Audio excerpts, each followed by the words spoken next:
72 years ago today, on July the 5th, 1948, the NHS came into being.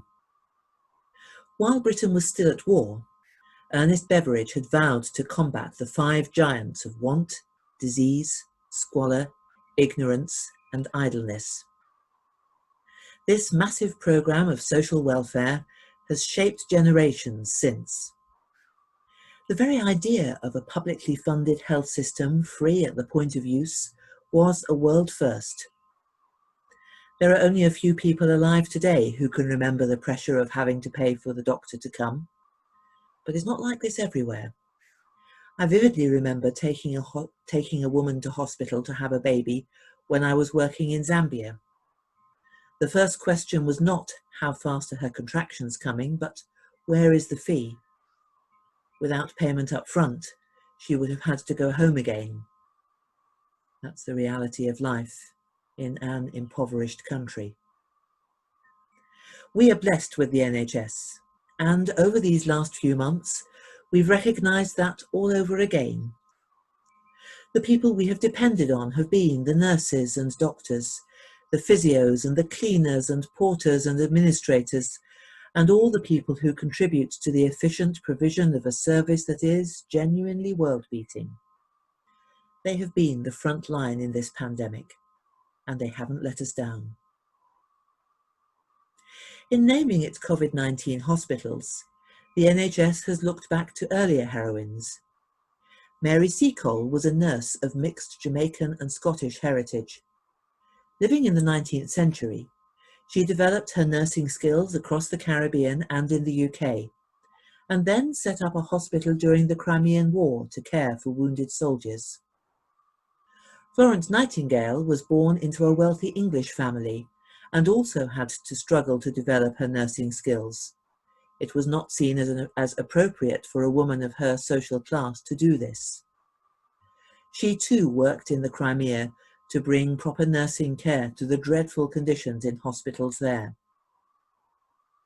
These two women stand as reminders that healing the sick is a task that goes beyond any barriers of class or colour. And we have seen the same thing in our own times, with the collaboration of people with 1,000 different heritages in combating this disease. And we know too that many have paid the price of illness and even death, disproportionately many from BAME groups. And so we have clapped for carers week after week. And as I write, there is a suggestion that on this anniversary day, we have one final huge clap for carers.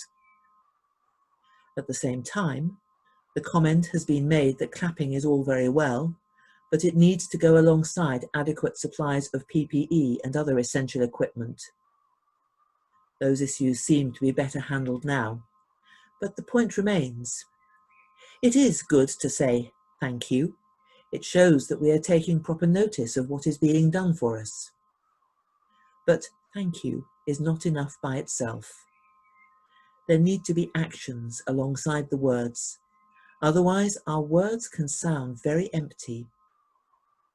Near the end of the Sermon on the Mount, Jesus says to his disciples, "Not everyone who says to me, 'Lord, Lord,' will enter the kingdom of heaven, but those who do the will of my Father who is in heaven." So, as we celebrate our NHS on its 72nd birthday, as we continue to acknowledge the amazing work of carers in the NHS and beyond, let's remember that saying thank you involves behaviour as well as words, sticking to the rules and guidelines that protect our health and those around us, staying in touch with the people we know who work in these roles and supporting them in whatever way we can, and continuing to pray for health workers and carers in these hard times. And we do that now in these words of prayer. Everlasting God, at this time we lift to you those from all nations and backgrounds who work on the front line in healthcare. Give them skill and wisdom in their work. Be their strength and their shield, as they give of themselves in the care of others. Amen.